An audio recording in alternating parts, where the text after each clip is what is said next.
iPhone has a new feature in the upper left-hand corner where you can record, and my ear keeps hitting it, and I sound so shady trying to schedule an appointment where my phone says, oh, this call is going to be recorded. I'm sorry.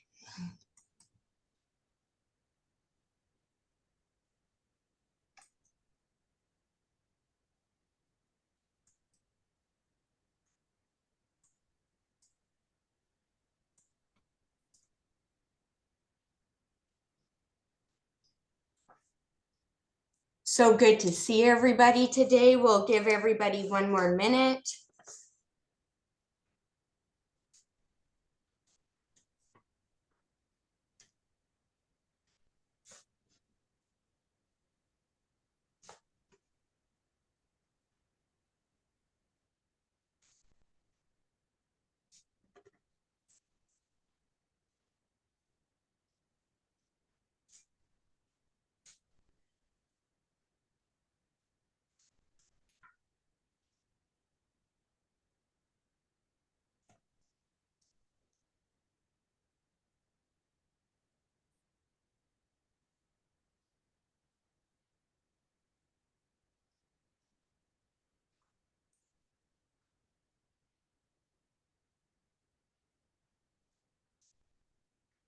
Okay, we can go ahead and get started. So good to see everybody.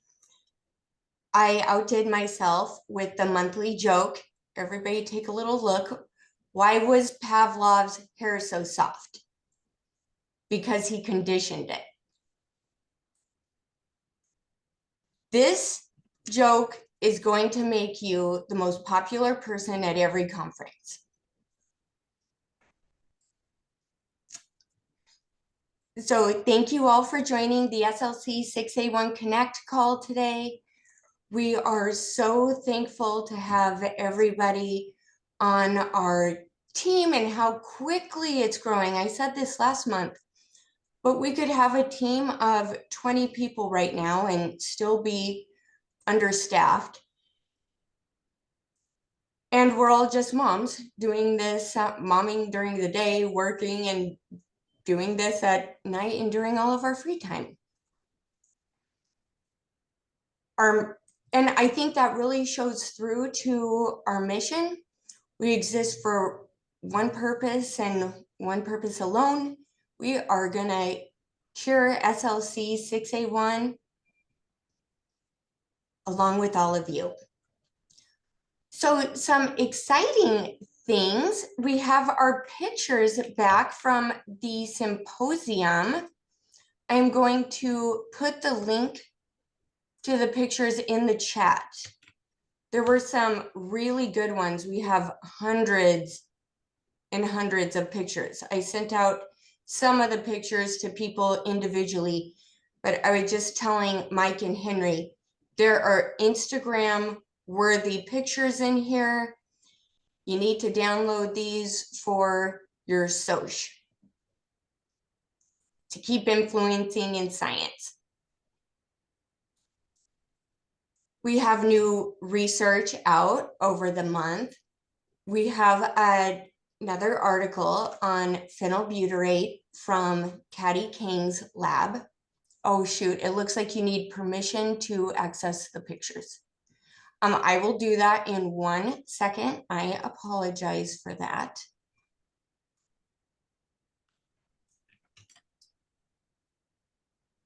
I do have a second link that I'll put in since the first one didn't work. This second link is for everybody to update their personal information and lab information. And this is what goes out in every monthly lab meeting of attendees for these meetings. It has contact information, it has everything, and I want to make sure you're represented correctly. And it just helps everybody connect a little bit easier. So back to the research, a phenylbutyrate article from Katie Kang. Thank you so much, Katie and Carol.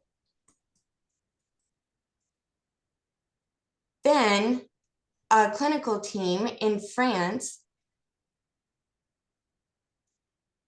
put out an article on the behavioral and neurodevelopmental profile. This was a great article, especially following up on all of the natural history things that have been published lately and preceding our standard of care that is coming.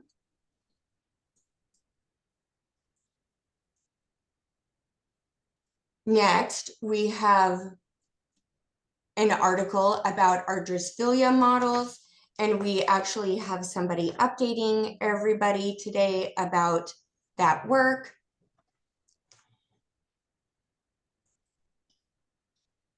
And as a reminder, SLC6A1 Connect makes it so easy to do research. You want to learn more about our mice, about our available models, we have all of that. We're actually updating the website right now, so everything will be updated real time. But in the meantime, we have one big spreadsheet that just clicks through to every single thing you would ever need. So please let us make that easy for you. We have 3 years of natural history study data.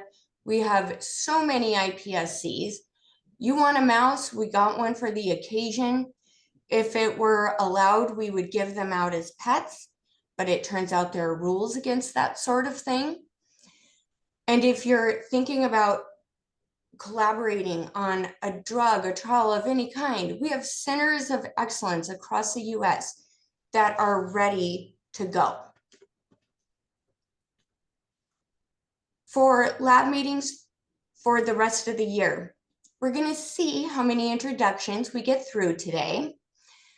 And we were scheduled to have a fundraising session, but there's a lot of turmoil right now at the NIH, and that's kind of trickling down through everywhere. So we may postpone that. I'm rescheduling the next 3 months of meetings. I want to take this opportunity though, if you have an update, if you're doing research, if you have questions, whatever it is you have, please contact me. Let's get you on the schedule. We would love for you to present and get eyes on your work, get the resources you need. The entire goal of these virtual meetings is really to enhance collaboration and break down silos in science. We typically have a thoughtful presentation, time for Q&A, and an update from the patient advocacy side, but we are so flexible. Sarah, did you want to say anything about the standard of care and updates we may be sending out? Yeah, sure. So for the standard of care, we've broken it into multiple different domains based on symptoms. So for example, motor or GI or vision. So many are, anybody who signed up way back when, like months ago, I think we've probably already contacted you. But if there's anybody else who would like to be involved, or if you signed up and haven't gotten an email or got an email and haven't responded yet, then please let us know so that we can find as many qualified individuals as possible to give feedback on this. So this is a project that Jacob Tiller and I have been working on, and neither of us are clinicians. So we've done the lit review and created like bullet point outlines, but then we need you actual clinicians to provide the feedback to make sure that we're not just like totally dead wrong. So I think it probably takes like maybe like 30 minutes to look over our outlines and just add some comments there. And if you have any colleagues, they don't need to have seen SLC6A1 patients. That's ideal, but not necessary. They just need to have seen individuals with neurodevelopmental disorders for these symptom domains, so vision or cognition or whatever. And yeah, so if you know somebody who might be interested, please let me know. I will put my email in the chat and feel free to ask any questions. We also are being contacted by publications that they'll waive fees for articles. It's the most strange feeling that all of a sudden we've reached a critical mass as an organization and a disorder that we're being sought after. We've kind of felt like the ugly girl at the school dance, and now all of a sudden here we are, prom queen. So if you have any publication ideas, we have resources right now. We have people that can help write. Just let us know, we can make these available. Okay, I am making the pictures. I'm giving everybody access to the pictures right now. Are there any other updates from somebody before we dive into introductions?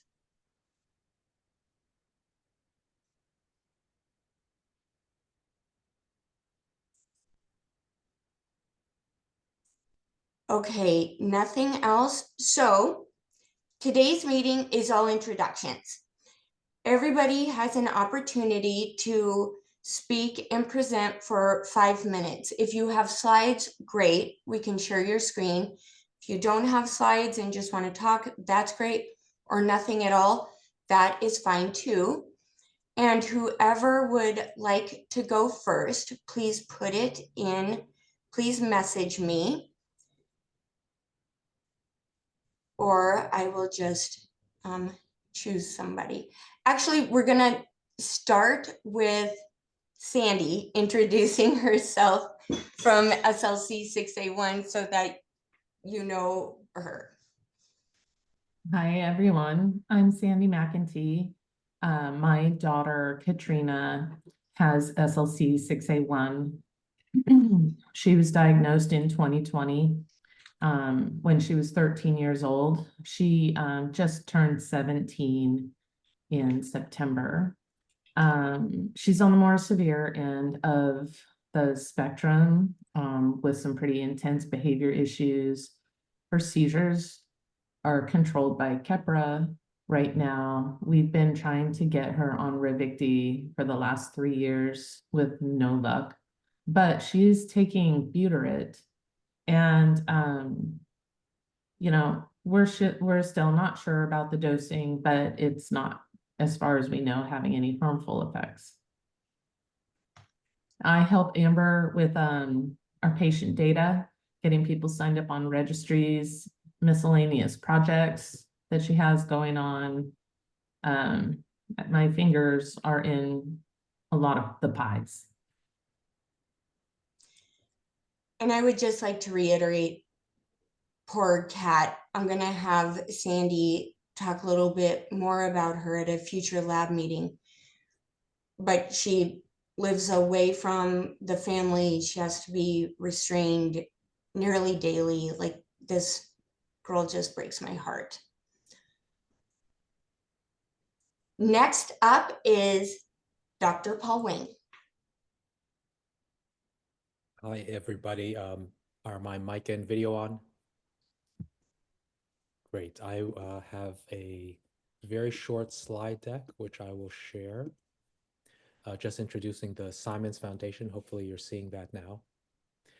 For those who aren't aware, the Simons Foundation is actually a very large charitable foundation that funds math and science research beyond autism and neurodevelopmental disorders like SLC6A1. We're founded by Jim and Marilyn Simons. Jim very sadly passed away last year. There's an obituary in the New York Times if anyone wants to look that up. Within the autism and NDD space, we have a number of initiatives, including a SPARK cohort of people with autism, the Searchlight cohort of people with genetic conditions related to autism, but not necessarily having autism. We have a brain bank, which we call Autism BrainNet. We do provide funding for outside researchers, and then we have a number of resources that we make available to interested researchers, whether they're from academia or from industry, and they're available either at no cost or very nominal cost. I have more slides drilling down into that. Just in terms of funding, I want to say that we have had a relative lull in publishing RFAs over the last half year to a year or so as we undergo our own strategy review. We have revised our mission statement for those who missed it to now emphasize basic science. Our old mission statement said that we want to advance the diagnosis, treatment, and understanding of science related to autism. Now there's an emphasis on the basic science.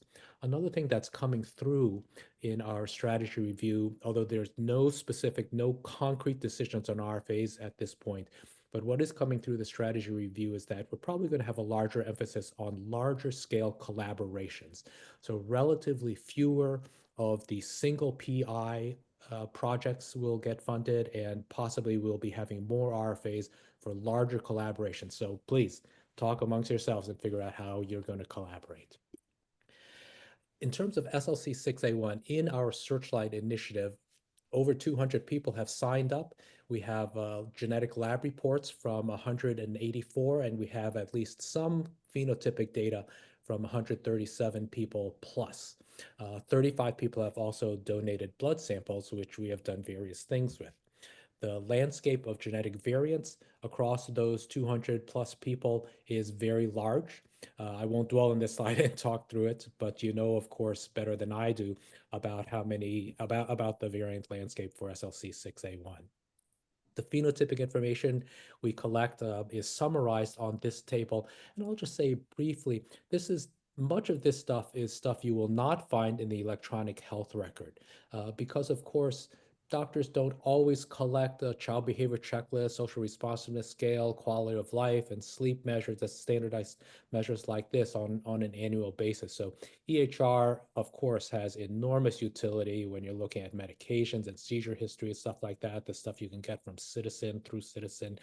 We have, I think, very complementary kinds of data, and all of these data are linked to the specific variants that the individuals have.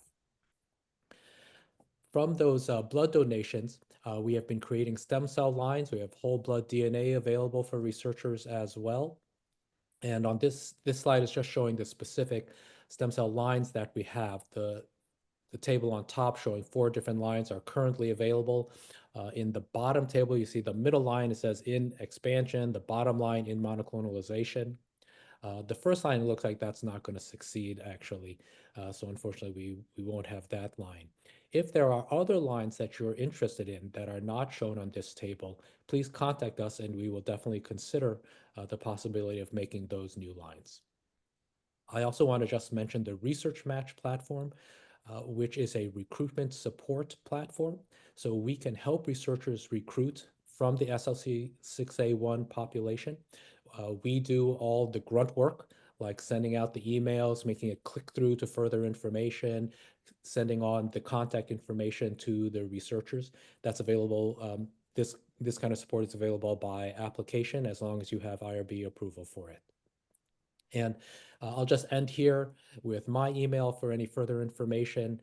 Please also feel free to go onto our website. Safari.org is the key thing to look for, sfari.org, and you can drill down from there to your heart's delight.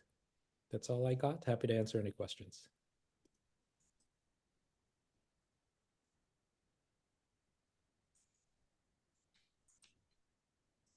Okay, it doesn't look like there's any questions. Next up is Sam Patel. Hi, good morning, everyone. Thank you for giving me this chance to introduce myself. I have a couple of slides. I'll put them up now. So if you see them here, I want to start by saying I'm here wearing 2 hats, essentially. One is as a scientist, deeply invested in rare diseases. I'll tell you in a second, there's quite personal connection as well. And second, as a professional in urgent need of new opportunities. So I had to thank Ember for giving me this platform quickly to just, introduce myself.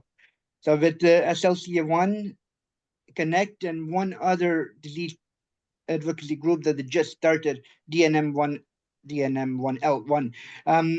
So, I try to help disseminate, try to make difficult science concepts into something that's more understandable. The whole idea here is that, when your loved one is suffering from condition and not really understanding the gist of it is difficult, makes things even more challenging. So if I can make even a little bit of dent in there and then make things a little bit more digestible for people and families out there, I will feel like my effort was worth it.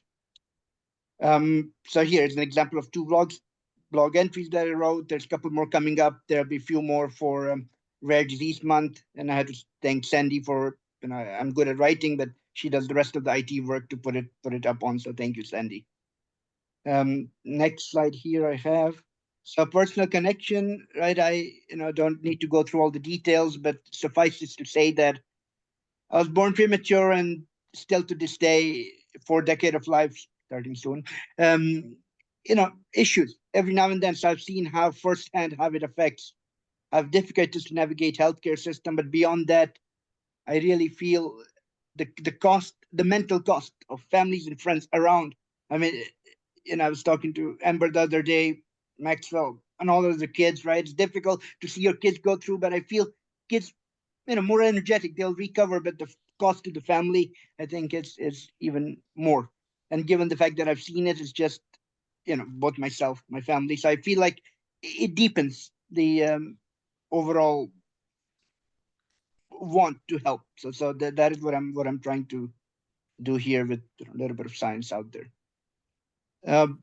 Who am I, right? So I am, I'm a stem cell scientist. That's how I like to present myself. Over 10 years in different academia, industry, biotech, dabbled into everything from before iPSCs came on the scene. People were using mouse ESCs, and I was part of the lab back in Canada in 2005 when their first human embryonic stem cell line was derived.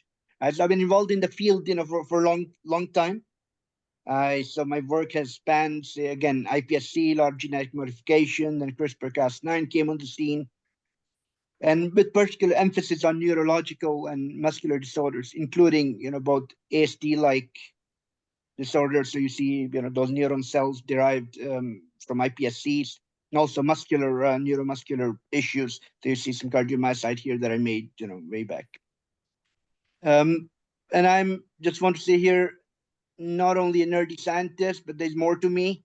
That is, I love animals, just always. So either they're on the street, in a pet shop, whatever, I must, go and say hello to them. And not only in public, I also have my own babies. And these babies, they have perhaps, world record most flown birds around the world. So they were with me when I did my schoolwork in Europe. They moved with me to LA, then San Francisco, flew. So right now I'm in Texas, Austin, and they again flew with me all the way. So, probably most traveled birds, and they are my babies. Anyhow, so that is me. So the bottom line, what I'm trying to say here is that despite all this experience, I find myself now in a very challenging period of unemployment. So I'm hoping everybody out here, maybe your connections, maybe some of the companies that you sit on the board of, if there are any openings related to bench work, clinical research, etc., please contact me and or Amber. Would really appreciate your help here. That is all. Thank you.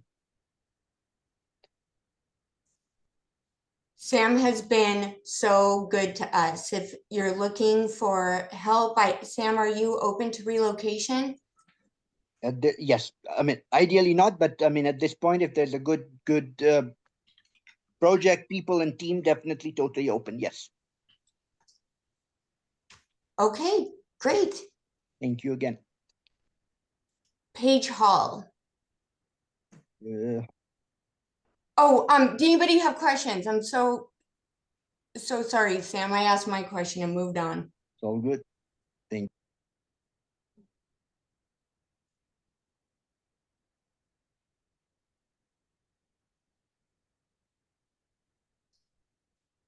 Okay, I'll send out Sam's email address. I'll CC him on my recap from today, so it's easy to get a hold of him. you again. And now Paige. Okay, hello everybody. I will be talking about my project looking at Drosophila models of SLC6A1. I am a current graduate student at Baylor College of Medicine, and I am just starting now on this project. I'm only in my second year, so I have lots more to come, but I'm going to give you a brief overview of some things that we have done in the lab so far, as well as things that I hope to get done before I graduate in the next couple of years. But to first start off, I wanted to give you the perks of a fly model and why flies are so awesome to use for modeling things like rare diseases. They are very fast compared to things like mice. Flies only take about 10 days to completely reproduce, which is really awesome to work on such a fast time scale. They also make use of several tools, including the binary expression system, which I'll talk about here in a second. Lots of different tools that are developed that we can use to look at fluorescent reporters and awesome ways to visualize different parts of the fly. There's also several developed assays for behavior that have been very vetted in the field that make it really easy for us to assess different things like their sleep or their activity and look at that and how rare variants might affect that. And lastly, which is becoming super an issue here, is just, cheap to maintain. So flies are very fast and you can do a lot of different assays with a lot of flies with a lot, very little space. And so what's awesome for us is that the flies have a gene that is very, very highly orthologous to SLC6A1 called GAT. It has a DIOPT score of 16 out of 17. And DIOPT is basically this tool that is used by several fly researchers that basically use a ton of different softwares to assess how closely orthologous these genes are. And a 16 out of 17 is extremely high for a fly to human, which is awesome. They share a 55% identity and 71 similarity, which is also, extremely high. Looking at the average human to fly gene is going to give you somewhere around the 30% range. So this is awesome for us. They also have a very similar structure of the 12 transmembrane domains, as you see down in the figure below. And lastly, they have a very similar expression pattern to human SLC6A1. The main difference being here is that the fly GAT is only expressed in astrocytes and other glial cells, and is actually not expressed in neurons, which is the only main difference between flies and humans. But besides that, we are looking at a very similar spatiotemporal matter as the fly or as the human SLC6A1, which gives us lots of opportunities to study this. And the way that we mainly study this is through the Gal4 UAS binary expression system. And so for those who are not familiar, the way that this works is that we have one fly that has that is producing a Gal4 transcriptional activator protein that's under the control of some promoter. So this can be cell specific, so like neurons or glia, or tissue specific, like in the eye or in the wings. And we can cross these to what's called a UAS, or upstream activating system line. And this is a transgenic line that basically has our cDNA of interest. And when we cross these two lines, what we have is a fly that is expressing your cDNA of interest in whatever spatiotemporal matter of interest you prefer here. And so for my project, I will be studying 5 different variants that we have UAS lines for, the A288V, S295L, G297R, A334S, and F339L variants. And we are basically able to express these in any way that we choose within our flies, which is really awesome. And one special tool that I want to briefly mention is called a GAT T2A Gal4, which essentially allows us to express our Gal4 protein and hence our UAS lines in the same spatiotemporal matter as our GAT gene, which is really awesome because we can get that sort of specificity from this allele. And so the way that this works is that our T2A construct is inserted between our exon 1 and exon 2 of the fly GAT gene. And when it is spliced together, that T2A construct has a stop codon. So what results is a truncated GAT protein containing only the exon 1 of the gene. So we get a very strong loss of function allele here, as well as the Gal4 protein that can then be used to drive our UAS constructs and produce our cDNA of interest. And in this case, our flies are expressing our human SLC6A1 genes with the variant, as well as our reference construct, which is just the human SLC6A1 cDNA with no mutation. And so I have two main questions for my project. Like I mentioned, I'm just kind of getting started on taking on this project. We really first wanted to see if we can identify some sort of a molecular explanation for the observed phenotypic spectrum of our variants. As I'm sure you all are aware, a lot of these patients display very different ranges of phenotypes, some being very severe, some being very mild. And so we wanted to take a look at this in an in vivo way, which I'll further describe here in a few minutes. But this is something that is very interesting to me, why some patients have very severe seizures and severe behavioral phenotypes compared to those that don't. And so we really wanted to take a look at this in our in vivo models and see what we can take a look at. And then the second part will be to look at targeting GABA metabolism as a whole to see if we can ameliorate known phenotypes using our fly models. And so this has a couple of different focuses here. My GAT1 focus, of course, looking at protein and RNA levels to see if we can see any differences between the production of protein and RNA, as well as looking at subcellular localization in our in vivo models, especially since a couple of these variants have not really been studied in vivo models. And then the second aspect of this will be focusing on GABA, where I will be using a tool which is developed for the fly recently called the GABA sniffer, which is really interesting, that essentially fluoresces in the presence of extracellular GABA. And so the main question for this will be, can we identify changes in GABA when our reference versus variant constructs are expressed, to see kind of how the GABA aspect of this plays a role here. And the second part of my project will be focusing on actually treating our flies with drugs to see if we can sort of ameliorate phenotypes here. And so what is key, and this is the paper that Amber highlighted here that is coming out of my lab, is that we have our variant expressing flies show very strong sleep phenotypes.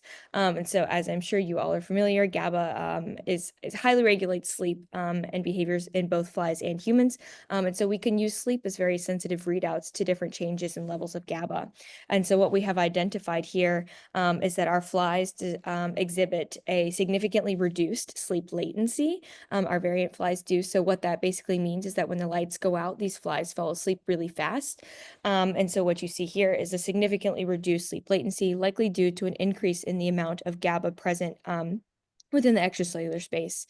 We also see changes in sleep bout length and sleep bout number compared to our reference. And so essentially this is also likely due to changes in GABA available within the synapse that are causing these sleep phenotypes. And so lucky for us, this sleep phenotype has been very well characterized, especially in GAT loss of function alleles. What you see here is what a normal fly looks like, where we have our GABA transporters that are available and reuptaking GABA from the synapse. But when you have this reduction in our GAT expression, what you see is a reduced GABA reuptake, more GABA present in the synapse, and that results in an excess sleep phenotype, as well as changes in sleep latency, like I have previously shown here. So what I aim to do with these sleep phenotypes is to actually target different aspects of GABA metabolism to see if we can ameliorate, either improve or worsen, would be interesting too, these sort of sleep phenotypes, targeting different aspects like GABA A and B receptors, GABA transporters, as well as the GABA recycling pathway. And I hope to do this through things like pharmacochaperones, testing known common anti-epileptic drugs, as well as known convulsant drugs, so we can get both sides of that spectrum. And where I would love to collaborate here is that if anybody has any compounds or anything that they are working on, I would love to be able to test them in the flies. It is a relatively easy process. Once I have a drug, I can get data back in less than a month, which is really awesome for sort of figuring out how these sorts of things can change very specific GABA phenotypes. So with that, I will end. And thank you so much for listening. And if anybody has any questions or anything, you can contact me, paige.hall@bcm.edu. Thank you guys so much.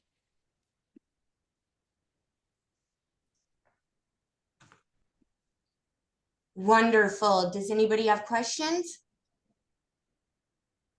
Hi, Amber. Actually, I have one question for Paige. Do you see any change in the sleep pattern in Maxwell's variant? In the what? S295L variant. Do you see any change in the sleep pattern or sleep boat number or latency? Yes, so that was on there. Sorry, I can reshare my screen. With the sleep latency, so our S295L is in the dark blue here. And yes, we do see changes. They are definitely among the more severe changes within our sleep latency, sleep bout length, and the sleep bout number. So these are our strongest phenotypes that we have, and the three that we'll probably be considering looking at moving forward. But there's also some other changes that I don't remember off the top of my head. But this data is definitely interesting, and we're hoping that we can take a look at how these variants affect sleep with the added effect of drugs and things like that. Paige, can I ask a question following on? Yes. That's a heterozygous construct, right? Mhm. And you can control that. And are the homozygous animals viable? So it's difficult to express the homozygous animals with our GAT-T2A, GAT4. We have not tried to do that in terms of like crossing schemes. It makes it kind of difficult to maintain those sorts of crosses. So we have not tried that. So I don't really have an answer for that.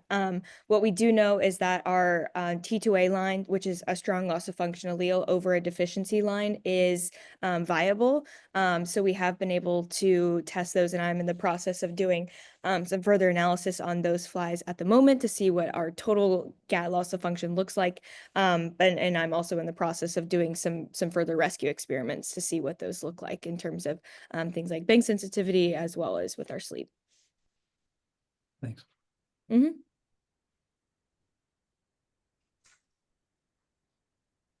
Okay, wonderful. Next is Richard Lipkin.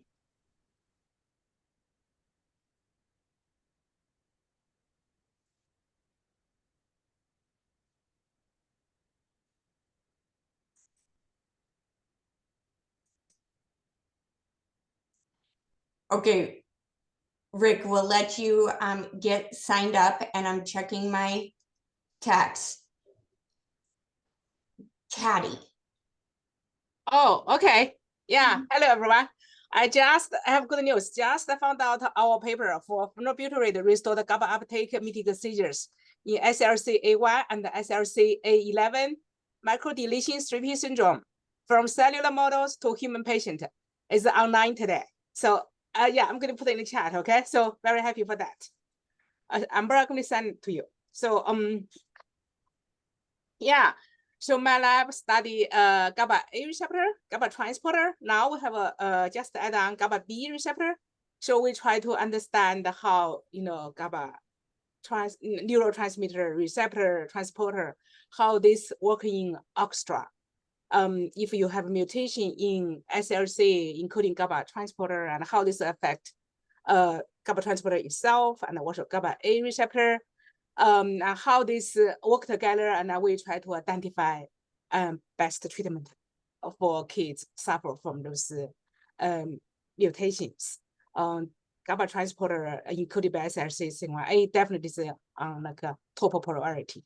We use a cell model including iPSC, patient-derived epilepsy, and mouse model looking multiple like variants. And then we try to have more like a comprehensive view of how disease or mutation affect the patient, and I try to model disease with high fidelity. And now we are lucky enough to identify the for phenobutyrated revictin now is some like kids already tried 3 or 4 years, so we're very happy for that. We try to not just one drug, we try to develop a cure. So we're incorporating with Henry, he's here. Gene therapy and others, hopefully get a cure sooner. Yeah. Yeah, anyone has any question? Thank you for the paper. Yeah, just come out.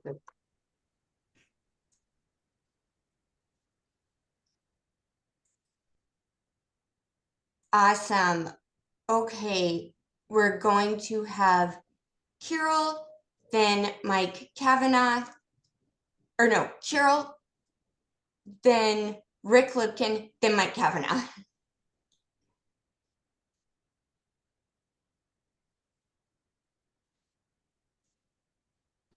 Hello, everybody. Just give me a sec. I will show a couple of slides.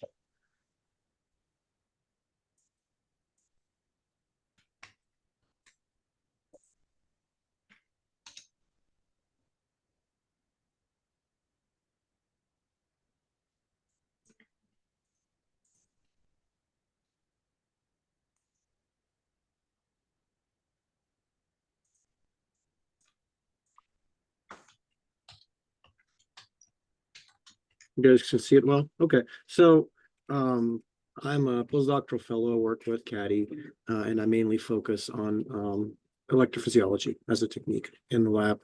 In the lab, we work on GABA receptor models of genetic epilepsy, but also on SLC6A1 models, and particularly S295L models, the one I've been studying the most. I just briefly will just go over what we know in it in the part that I study. So, geez, it's not advancing slides, is it?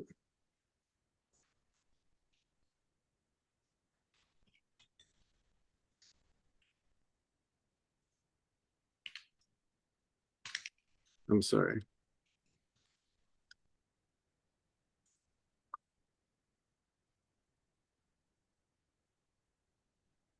Right, so I'll just show this slide really quickly since we're doing quick introductions. So we know, you guys see the slide well? You do. Yeah, so basically in this mouse model, we know that on the left here, you can see we've characterized in this lab the seizures by EEG recordings, characterized some movement disorders, which has not been published yet, and then characterized a number of different cellular and brain pathologies, including a prominent trafficking pathology, decrease in expression of the transporter, and in the uptake of GABA that it mediates. And then ultimately how this changes GABAergic neurotransmission, both, and then on the bottom you can see on the left and on the right there, how it changes synaptic inhibition and then extrasynaptic GABAergic inhibition. So those two aspects are the ones that I've been focusing on. And then, of course, with Ravicti or PBA with our drug, it has very promising results, particularly in our lab, which is not my work, but work of my colleagues. Have shown that it really helps with the trafficking pathology and then the spike wave discharges, absence seizures in animal models. And so on my end of things, I am looking at the level of the synapse and just trying to see if the deficits identified there can be rescued by PBA to kind of see if we can find a mechanism of action and see how we can actually come about to rescue the seizures and the phenotype. So that's what I work on.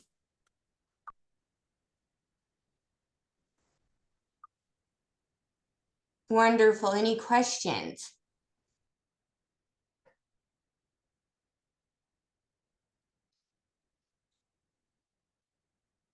Okay, next we have Richard Lipkin. Okay, thank you, Amber. My name is Rick Lipkin. I'm the founder of the Catalytic Impact Foundation. Our zone is a little bit more in translational research. I got involved in the rare disease world mostly through working in computational neuroscience, mostly at Columbia University, and worked on a variety of conditions related to learning and perceptual development. Originally 6 different ones, 16p11.2 deletion syndrome, but it became a gateway for me to enter this incredibly important world of rare disease. The Catalytic Impact Foundation, we don't do basic research. We focus on that next leg, which is the translational component, helping basic research translate into therapies that can then be moved through the pipeline for FDA clearance and ultimately to become treatments for children. We are a more generalized organization. We focus in the large arc on unmet healthcare needs with a strong focus on children's health, on women's health, on brain health, aging, and rare diseases. And of course, the work of this organization falls squarely right into the center of all that. I'm a huge fan of this particular organization. I think that it's incredible. Amber is an absolute rock star playing on the global stage. And this organization has become an incredible model for what's possible in this very challenging world of rare diseases. And, you know, I've gotten to know many of you who are part of the SLC universe, which I often call the Amberverse. And look forward to collaborating with people along the way. So for anyone who's interested in CIF, it's the Catalytic Impact Foundation. Our website is cifimpact.org. And it's a virtual global community of industry experts with a permanent endowed evergreen fund that we use to back translational projects, including some people in this community. So anyway, thank you, and to be continued.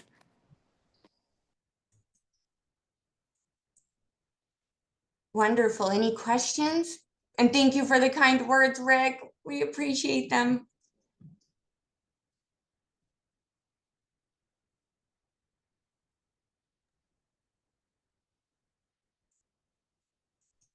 Okay, next up is Mike Kavanagh.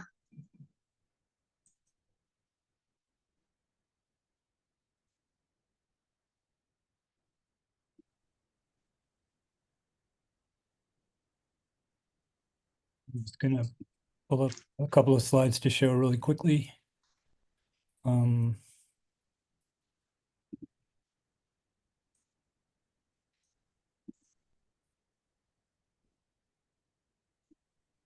I don't know if you can see this. Can you see these slides? Yes. Yeah. Okay. So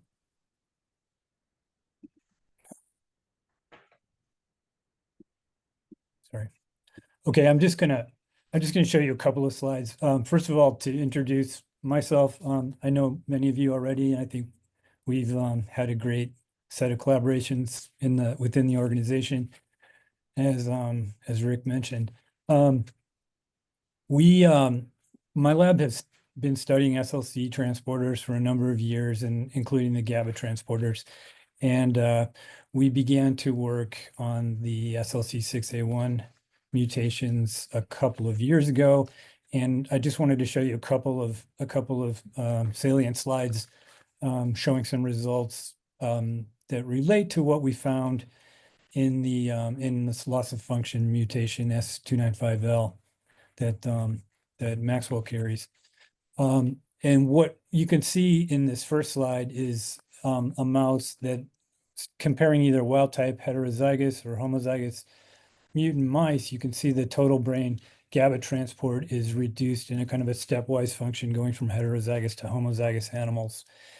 And you can see also that even in the homozygous SLC6A1 loss of function animal, there's quite a bit of residual GABA uptake in those animals. And we think that that's due to a number of GABA transport activities, including GAT3, which you can see here. There's kind of a compensatory functional increase in GAT3 activity. So in spite of the fact that there's a lot of residual GABA uptake in the heterozygous mutant animals, which corresponds to the patients that are heterozygous, as we all know, there are still severe phenotypes. And as was mentioned, and Paige talked about a little bit, we know that in the mutant animals, the loss of function of GAT1, of SLC6A1, causes an increase in ambient GABA levels. And you can see in this, panel here, that the GABA A receptor currents that we can record in brains from these animals is increased in heterozygous and homozygous animals. That reflects the fact that ambient GABA concentrations in the brain, in the extracellular space, are increased we can estimate about twofold in the heterozygous animals. So we've been looking at a number of the follow-on consequences of this increase in ambient GABA on neurophysiological function and GABA signaling and some other aspects. I'm not going to really go into those details. I'm going to just skip to one of the projects that we've been focusing on lately is to investigate phenylbutyrate. And as you've heard, and Caddy's published on, phenylbutyrate is known to be a molecular chaperone, and it's been reported in a number of studies now, including this human clinical trial that Zach Brinspan published recently, and the paper that Caddy just mentioned.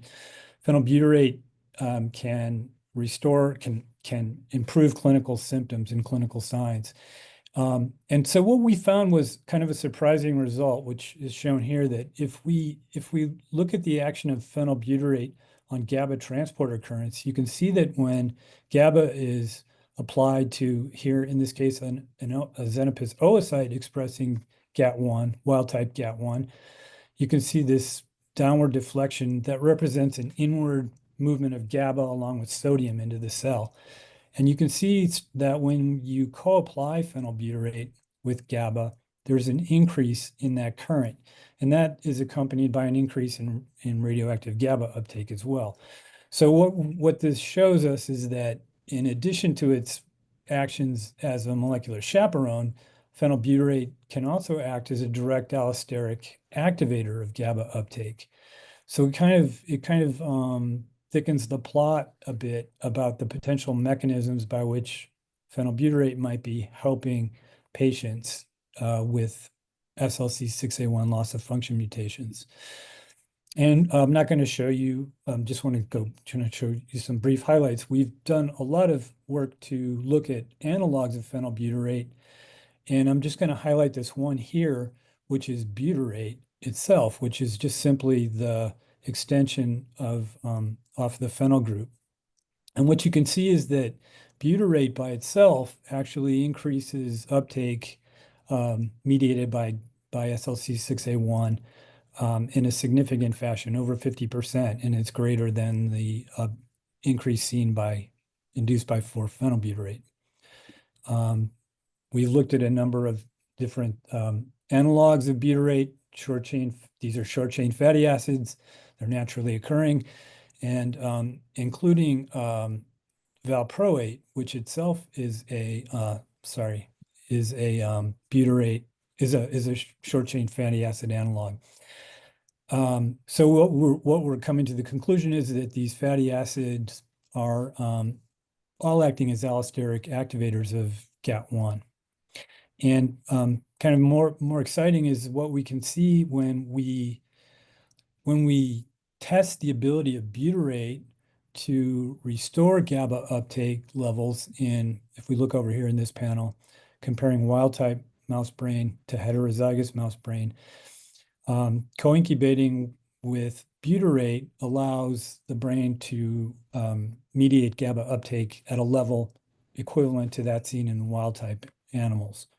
So it presents a potential therapeutic option and explanation for how GABA uptake could be restored potentially in these loss of function mutations. And we can also see that butyrate's also able to restore some of the perturbations that we see in neurophysiology. So for example, if we compare homozygous, heterozygous, and wild type mouse brain neurons from mice, patch clamping these neurons and looking at the coupling of injecting excitatory current into the cells coupled to spike frequency, you can see that there's a deficiency in the excitation spike coupling seen in the mutant animals. And butyrate's able to ameliorate that aberrant excitation spike coupling. So it's just one example. There's a number of others that I'm not going to go into right now. So in conclusion, we think that because butyrate is a naturally occurring fatty acid that's also been in a number of clinical trials for other indications, it's an attractive potential treatment option that could offer some advantages over phenylbutyrate, including the kind of high cost associated with phenylbutyrate treatment. And so some of our collaborators, Zach Grinspan and Scott Demarest, have now begun prescribing butyrate for treatments, and I think SLC6A1 Connect has now joined the combined brain matrix organization that's going to allow us to begin to have a more organized way to collect patient data and have an observational study that can be conducted under, the auspices of an organized organization like Matrix. So yeah, that's where I'll stop. I'm happy to take any questions. Mike, that was truly excellent. Really appreciated that. Question, does butyrate act as a chaperone, or is its activity solely in terms of this immediate allosteric modulation? Short answer is we don't know. I haven't found any indication of butyrate actions as a chaperone that's been published by others, and we haven't looked at that ourselves. So it's certainly a possibility.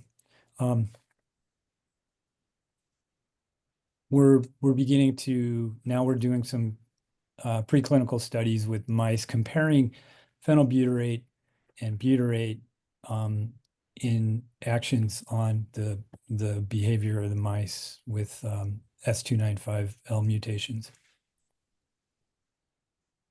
Yeah, that'll be very interesting.